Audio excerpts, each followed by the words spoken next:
All right, so if you had told me 5 years ago that I'd be standing here today talking about eating plants and saving the planet, I wouldn't have believed you. In fact, I probably would have laughed hard.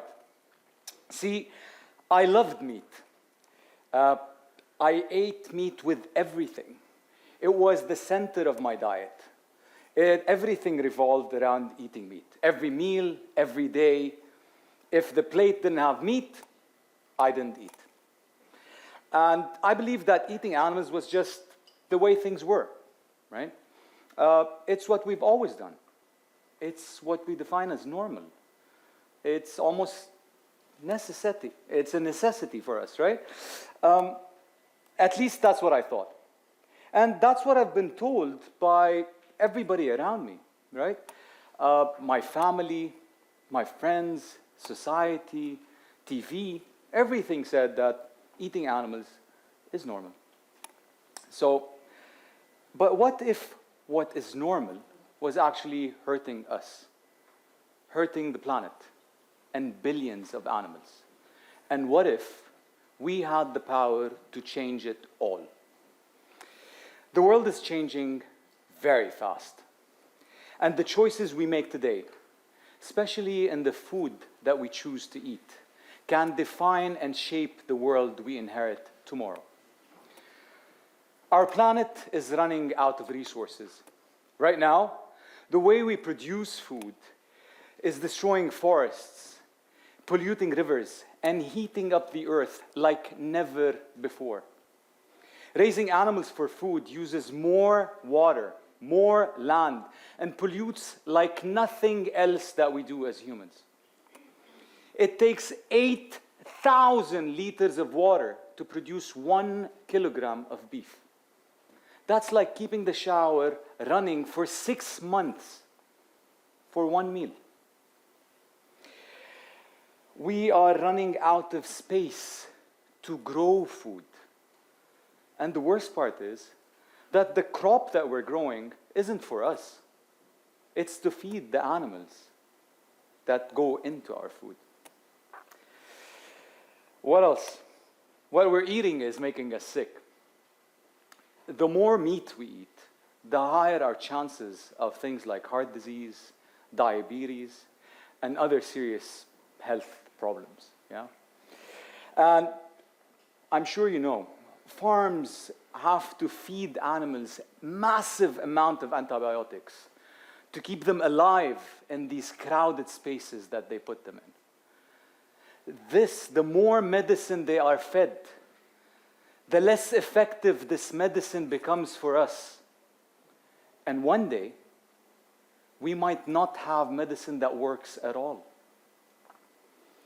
And last, but certainly not least, animal farming is the biggest injustice no one is willing to speak about.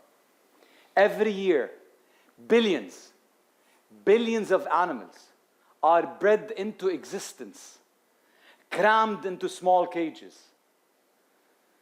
for us to eat. They never see the sunlight. Some of them never even touch the grass. If we were to treat our pets, our cats, our dogs, the way we treat farm animals, the cows, the sheep, the pigs, we would most definitely be arrested. All of these problems are huge. But here's the best part. We don't have to do things this way. And you, all of you, each one of you has the power to change this. For years, I told myself the same thing all of us say. Things like, you know what, I love animals, but I also love meat. You know what, I can't give up my cheese. I love cheese too much. Right? Or things like, one person can't make a difference. Come on, I'm just one person. What difference can it make, right? And things like, I need meat to be strong and healthy. I believed all of it. All of it. I said all of it. Until one night in 2019, when I watched a documentary called The Game Changers. I saw bodybuilders, Olympians, athletes, soldiers, thriving on a plant-based diet. I saw scientists breaking down every myth I believed about food. And suddenly, I couldn't ignore it anymore. I realized for the first time that I was choosing convenience over truth. And if I truly cared about animals, if I truly cared about our planet, if I truly cared about my health, then I could not make these excuses anymore. So I made a decision. No transition, no cutting down. Just one day I ate meat, the next, never again. And I tell you, it wasn't easy. But I learned something very powerful. See, the hardest part about going plant-based isn't what to eat. Sure, at the beginning I struggled with what to eat. After all, I centered my life around eating meat, right? Everything revolved around eating meat. So at the beginning, I had to rethink food. But soon, I discovered new favorites. I discovered tastes and foods that would have never tried had I not converted into a plant-based diet. And I realized then and there that I didn't need to sacrifice or compromise or miss out on things that I love.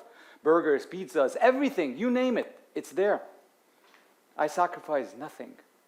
I just had to rethink food.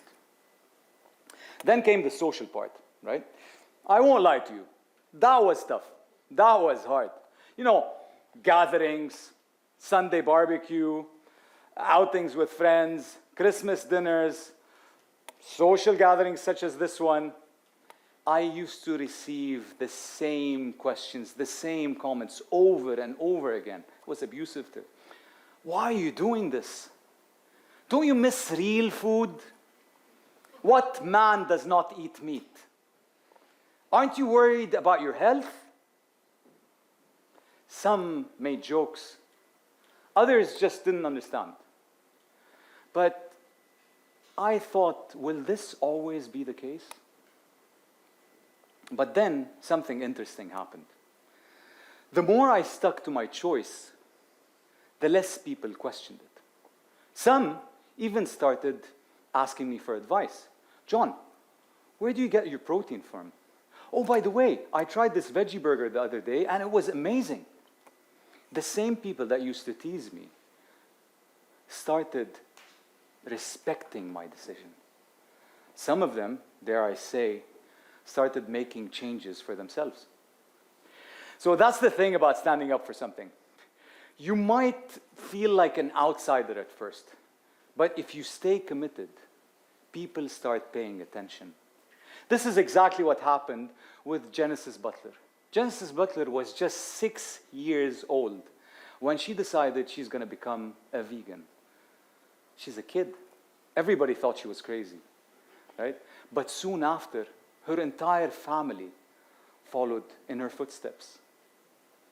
And then, by the age of 10, she was on a TEDx stage, very similar to this one, proving to everyone that change has no age. Making a difference can be at any age. Change isn't always comfortable. We all know that.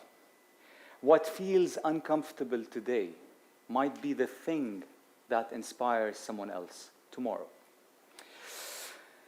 The thing is, most people think change has to be drastic, massive, huge, intense for it to mean something. But really, change happens in small steps. Imagine this. If one person decides to go plant-based for 1 day a week, right? By the end of that year, that person would have saved 170,000 liters of water. That's the equivalent of like somewhere around 450 showers. Less, obviously. That person would have also saved around 300 kilograms of CO2 emission. That's the equivalent of driving from Bucharest to Berlin. That person would have also saved around 100 square meters of forests, somewhere around 3 to 4 times the size of your classrooms. And most importantly, that person would have saved at least 100 animals from suffering. That's one person. Now, let's expand. Imagine our whole school does this. So multiply that impact by hundreds. Now imagine our whole city does this. Multiply that by thousands. If only 14% of the world's population decides to do so, then by the end of that year, we would have reduced carbon emission from food production by the equivalent of 240 million cars. 240 million cars. Let that sink in for a bit. It's as if we removed 240 million cars off the road for a whole year. One meal. Yeah? So, right now, every single one of us has a choice. Most people wait for change to come from governments, from organizations, and from what we refer to as the system. But real change, the change that actually makes a difference, comes from people like us, like you and me. It's people that say, I'm going to do something different. I'm going to make a choice that matters. And here's the best part. You don't have to do something huge. You don't have to convert to veganism overnight. All it takes is one choice, one meal, one day, one step in the right direction. It starts with each and every single one of you. Because small choices don't stay small. They never stay small. They spread, they inspire, and they change the world. So I'll leave you with this. What will your first step be? Thank you.